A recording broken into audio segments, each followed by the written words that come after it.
اب میرے بھائیو ایک خاص آیت آ رہی ہے جس کے اوپر میں کئی دفعہ مختلف لیکچرز کے اندر بول چکا ہوں. یہودیوں کی ایک خاص روش تھی کہ وہ الفاظ کو بگاڑا کرتے تھے، یہ ان کی مینٹیلٹی تھی. بنو اسرائیل کے پیغمبر جن کو وہ مانتے بھی تھے ان کے ساتھ بھی انہوں نے یہ کیا. حکم ہوا کہ جب تم نے یروشلم فتح ہوگا اور تم نے وہ اس شہر کے دروازے سے انٹر ہونا ہے، اریحا شہر جیریکو، تو حطۃ کہتے ہوئے داخل ہونا ہے تو اللہ تعالیٰ تمہاری غلطیوں کو معاف کر دے گا. انہوں نے حنطۃ کہنا شروع کر دیا کہ ہمیں گندم چاہیے. اب یہی یہودی تھے جو اس وقت وقتی طور پہ صحابہ کرام کے روب کی وجہ سے دب کے اسلام قبول کر لیا، اندر سے وہ کافر ہی تھے. نبی علیہ السلام کی مجالس میں بیٹھتے تھے اور پھپتیاں بھی کستے تھے اور آپ صلی اللہ علیہ وآلہ وسلم کی گفتگو کا مذاق بھی اڑاتے تھے. ٹولیوں کی شکل میں بیٹھ جاتے تھے نا، اب سینکڑوں بندے بیٹھے ہوئے ہیں اور اس میں چھوٹی چھوٹی ٹولیاں ہیں تو آپس میں وہ ساتھ جگتے بھی مارتے رہتے تھے. نبی علیہ السلام کی بات ہو رہی ہوتی تھی نا تو جگت مارتے تھے. اور جب کوئی اہل ایمان میں سے سن لیتا تھا ایسی بات اور وہ کہتے تھے یہ کیا کر رہے ہو، تو وہ کہتے تھے اپنے کانوں کا علاج کرواؤ، ہم نے یہ تو نہیں، ہم نے تو یہ کہا ہے. اور زبانوں کو ایسے موڑتے تھے کہ واقعی وہ اس کو بینیفٹ آف ڈاؤٹ دیا جا سکتا تھا. اور یہ مطلب یہ ایٹیچیوڈ ابھی تک یعنی آپ دیکھیں کہ جاری ہے. ہمارے یہ موجودہ پرائم منسٹر صاحب جب یہ کنٹینر پہ تھے تو وہ بار بار کہتے تھے امپائر کی انگلی، امپائر کی انگلی. تو وہ اس انگلی کی کوئی تعبیر کوئی کچھ کرتا تھا. جب ان سے پوچھا ان کا جی میں نے تو اس سے مراد اللہ لیا ہے. تو یعنی اب اپنے آپ کو بچانے کی خاطر انسان اللہ اور رسول کو بھی ڈالنا شروع کر دے. ان کو پتا ہے انہوں نے کیا کیا اور پوری قوم کو پتا ہے کہ اس وقت کیا کر رہے تھے، لیکن کم از کم اس سوال کو ویل لیفٹ کر دیتے. اللہ کو بیچ میں کیوں ڈالا کہ میں اس سے مراد اللہ لے رہا تھا؟ اللہ پہ جھوٹ باندھا. ان کو تو پتا تھا کہ وہ نہیں لے رہے تھے. تو یہ ایٹیچیوڈ ہمیشہ انسانیت کے اندر رہا ہے کہ وہ اپنی سیلف ریسپیکٹ اور ایگو کی خاطر اپنی غلط باتوں کی تعویل بھی کر لیتا ہے. تو مسلمانوں کے بھی یہی حال ہے. اگر یہ یہودیوں کی آپ آیتیں پڑھ رہے ہیں تو یہ کام مسلمان بھی کر رہے ہیں. قرآن میں آیا کہو سمعنا و اطعنا، ہم نے سنا اور اطاعت اختیار کی. تو اب پا جو ہے وہ ذرا موٹی کر کے بولی جاتی ہے عربی میں، تو وہ پھر جگت مارتے تھے نا. جب آیت نازل ہوئی ہے تو کہتے تھے سمعنا و عصینا، ہم نے سنا اور نافرمانی کی. عصینا کہتے ہیں نافرمانی کو. اب کسی اور نے پاس سن لیا کہ یہ کیا بکواس کر رہے ہو، کفر بول رہے ہو، تو کہا کہ نہیں ہم نے تو اطعنا کہا ہے، تمہیں سننے میں خرابی لگی ہے. اس وقت تو کوئی ریکارڈنگ نہیں کر سکتا تھا نا کہ ریکارڈنگ کر کے سنا لیتا، کوئی خفیہ کیمرہ نہیں تھا. یہاں پہ بھی وہ کیا کرتے تھے، سورہ البقرہ کی آیت نمبر 104 میں آ رہا ہے. صحابہ کرام کی عادت تھی کہ وہ نبی علیہ السلام سے جب دین سیکھ رہے ہوتے تھے تو کوئی بات سمجھ نہیں آتی تھی تو وہ یہ کہتے تھے، ان کا تقیہ کلام تھا راعینا یا رسول اللہ، یا رسول اللہ ہماری رعایت فرمائے. یعنی بات کو ریپیٹ کر دیں، ہمیں بات سمجھ نہیں آئی. اب یہ بالکل معقول لفظ تھا، وہاں پہ ریناؤنڈ تھا. اب یہودیوں کو چونکہ وہ جگت باز تھے، وہ جگت تو فوراً پکڑتے تھے، جس طرح ہمارے فیصلہ بادیے پکڑ لیتے ہیں، کیا کی بات کو کیا بنا دیتے ہیں. تو انہوں نے نا رائینا کہنا شروع کر دیا. یعنی صحابہ کہہ رہے ہیں رائینا یا رسول اللہ، تو وہ اپنی ٹولی میں بیٹھے ہوئے ہیں اب اسی جگہ ہی پہ، اور رائینا راعینا. اب راعینا کا مطلب بنتا ہے اے ہمارے چرواہے. ایک تھوڑا سا اس لفظ کو کھینچنے کی وجہ سے مطلب دوسری طرف چلا جاتا ہے. اب صحابہ کرام تو نعوذ باللہ نبی علیہ السلام کے لیے اپنی جانیں دینے کے لیے تیار تھے. وہ کب آپ علیہ السلام کے لیے اس طرح یہ لفظ استعمال کر سکتے تھے؟ تو حالانکہ آپ علیہ السلام نے یعنی بکریاں چرائی ہیں اور اس کے عوض معاوضہ بھی لیا ہے. آپ کا بچپن بڑا یعنی ایک ٹف ماحول میں گزرا ہے، اور تمام انبیاء کو اللہ تعالیٰ پریکٹس کرواتا ہے. لیکن یہودی جو ہیں وہ کسی اور سینس میں اس کو کہہ رہے ہوتے تھے، بدتمیزی کے لیے، آپ کو ڈس آنر دینے کے لیے، نعوذ باللہ. تو اللہ تعالیٰ کو چونکہ یہ بات اللہ کو تو پتا تھا یہ کیا کر رہے ہیں، تو اللہ تعالیٰ نے صحابہ کرام کو کہا کہ اے اہل ایمان تم اس لفظ کو ہی چھوڑ دو جس کو یہودی بگاڑتے ہیں. تو وہ آیت ہے اب یہ سورۃ البقرہ آیت نمبر 104، یا ایھا الذین آمنوا لا تقولوا راعنا اے ایمان والو مت کہا کرو راعینا وقولوا انظرنا، بلکہ کہا کرو یا رسول اللہ ہمارا انتظار کر لیں، نظر رحمت فرمائیں، تھوڑی دیر کے لیے انتظار کر کے اس بات کو ریپیٹ کرتے، یعنی ایک ایکویلنٹ ورڈ دے دیا راعینا کی بجائے انظرنا۔ واسمعوا، اور بات غور سے سنا کرو، یعنی نوبت ہی نہ آئے دوبارہ پوچھنے کی۔ ایک تو آپ علیہ السلام بولتے بھی بہت آہستہ تھے نا، آواز بھی کم تھی اور بولنے کی رفتار بھی کم تھی۔ بخاری مسلم میں آتا ہے کہ اما عائشہ کہتی ہیں کہ ایک عام آدمی آپ علیہ السلام کے الفاظ گن بھی سکتا تھا، آپ علیہ السلام اس طرح آہستہ آہستہ بولتے تھے جب تعلیم دی جا رہی ہوتی۔ آپ دیکھیں نا، اب اس وقت قرآن کلاس میں جو میری ٹون ہے اور یہی ٹون جب مجلس میں جائے گی تو آپ کو فرق نظر آئے گا، کیونکہ وہاں کوشچننگ ہو رہی ہوتی ہے 1 to 1، اس کا ڈیکورم ڈیفرنٹ ہوتا ہے۔ لیکن درس و تدریس کا ڈیکورم یہی ہوتا ہے کہ آہستہ آہستہ ٹھہر ٹھہر کے بات کو سمجھانا، اور سوال و جواب کا کانٹیکسٹ وہی ہوتا ہے۔ یہ دونوں چیزوں کو مکس نہیں کرنا چاہیے۔ یہ اسی طریقے سے ہے کہ ایک بندہ وہ بریانی کو اور مرغ پلاؤ کو ایک سمجھنا شروع کر دے، وہ دونوں کا ٹیسٹ ڈیفرنٹ ہے، ٹھیک ہے۔ مرغ پلاؤ میں بریانی مسالہ نہیں ڈال سکتا، اور بریانی بغیر بریانی مسالے کی نہیں بن سکتی۔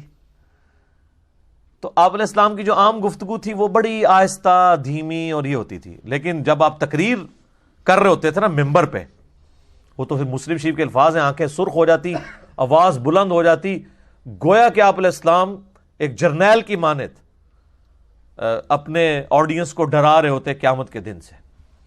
صحیح مسلم 2005 نمبر حدیث ہے یہ، اور اس میں الفاظ ہیں غصے میں اضافہ ہو جاتا، یعنی جلال کے اندر آپ علیہ السلام کا جو سٹائل تھا بولنے کا بڑا جلالی ہوتا تھا۔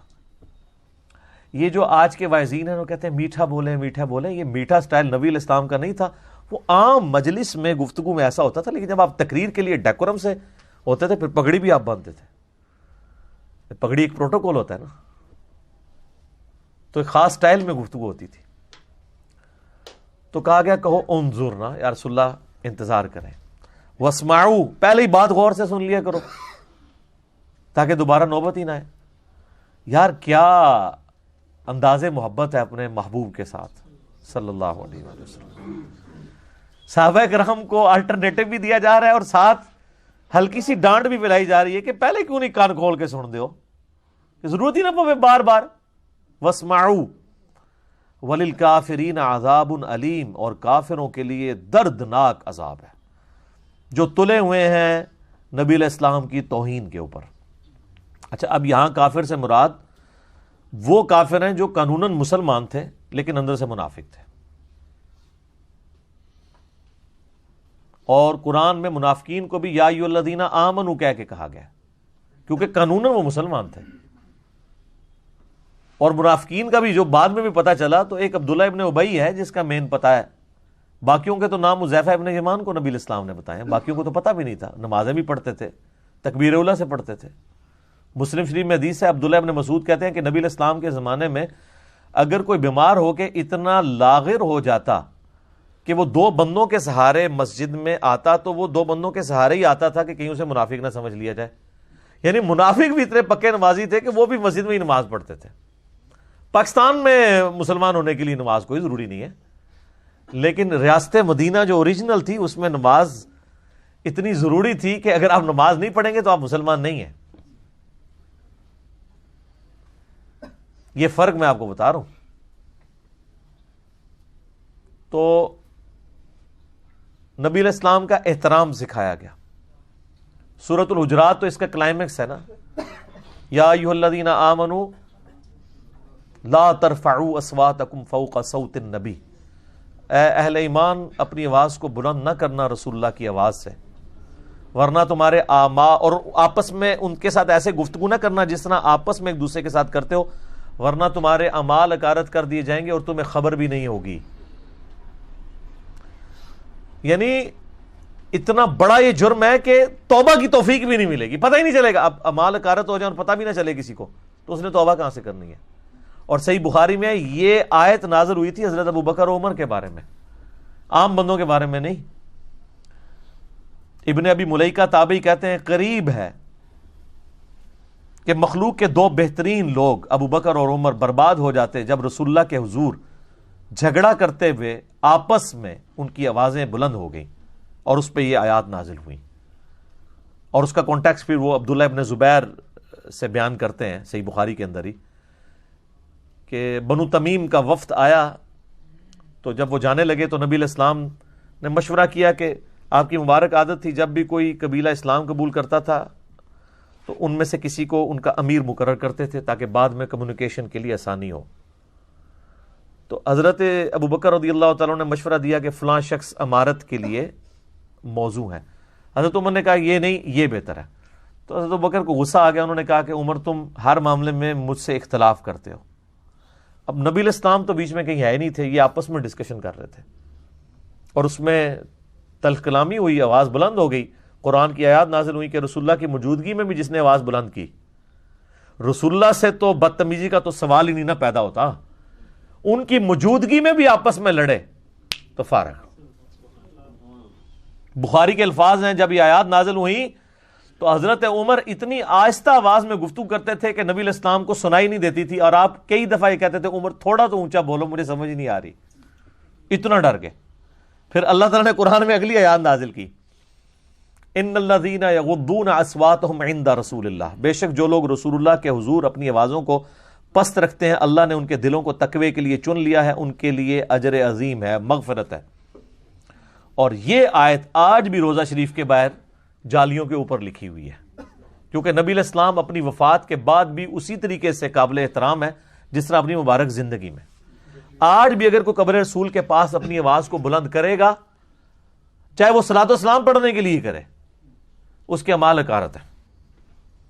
اس لیے آپ دیکھیں وہاں پہ انہوں نے شرطے کھڑے کیے ہوتے ہیں نا، ایک تو زیادہ وہ جھمگٹا نہیں لگانے دیتے، کیونکہ ابو داؤد میں حدیث ہے میری قبر پہ میلہ نہ لگانا، تم دنیا کے کسی بھی حصے میں درود پڑھو گے مجھ تک پہنچ جائے گا، قبر رسول پہ حاضری دیں اور نکل جائیں. یہ پاکستانی جا کے کھڑے ہو جاتے ہیں، پھر وہ سلام پڑھنا شروع کر دیتے ہیں، پیچھے وہ لائن پھنس جاتی ہے اور وہ سمجھتے ہیں کوئی نیکی کا کام کر رہے ہیں، حالانکہ نبی علیہ السلام نے تو اس سے منع کیا ہے. سلام عرض کریں السلام علیکہ یا رسول اللہ، صحابہ کرام سے ثابت ہے، الموطا امام مالک کے اندر، مصنف ابن ابی شیبہ میں، فضل الصلاۃ علی النبی کے اندر، کہ وہ قبر رسول پہ حاضر ہو کے سلام عرض کرتے تھے، اور سیدنا ابو بکر عمر کے آگے بھی السلام علیکہ یا ابا بکر، السلام علیکہ یا عمر، اور پھر آگے چلے جاتے تھے. یہ جو مطلب اس طرح، اور وہاں پہ بھی آپ دیکھیں گے جو شرطے انہوں نے کھڑے کیے ہوتے ہیں تو وہ باقاعدہ اشاروں کے ساتھ بات کر رہے ہوتے ہیں. آپ کبھی نہیں دیکھیں گے کہ وہ اونچی آواز میں بول جائیں، وہاں پہ لوگوں کو منع بھی کریں گے نا ایسے ایسے کر کے کریں گے.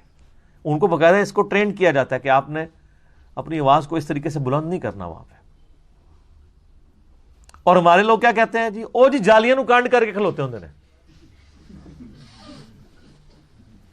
یار یہ آپ کو کس نے چیز بتا دی ہے؟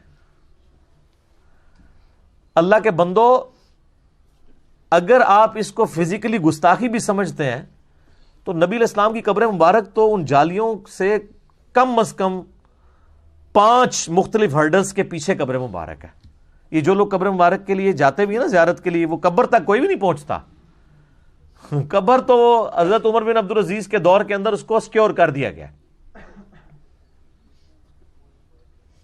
وہ ایک ڈیٹیل یعنی ہے، وہ حجرہ عائشہ کی دیوار گر گئی تھی، صحیح بخاری کے اندر آتا ہے. یہ نور الدین زنگی والا واقعہ تو کہانی بنایا ہوا ہے انہوں نے.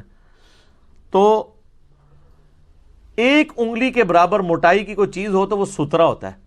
اگر آپ سترا اپنے سامنے رکھ لیں 1 فٹ 1.5 فٹ اونچا اور 1 انگلی جتنا موٹا، تو آپ تو نمازی کے آگے سے بھی گزر سکتے ہیں، کیونکہ نمازی کے آگے سے گزرنا وہ شمار نہیں ہوتا سترے کی پرلی طرف سے گزرے.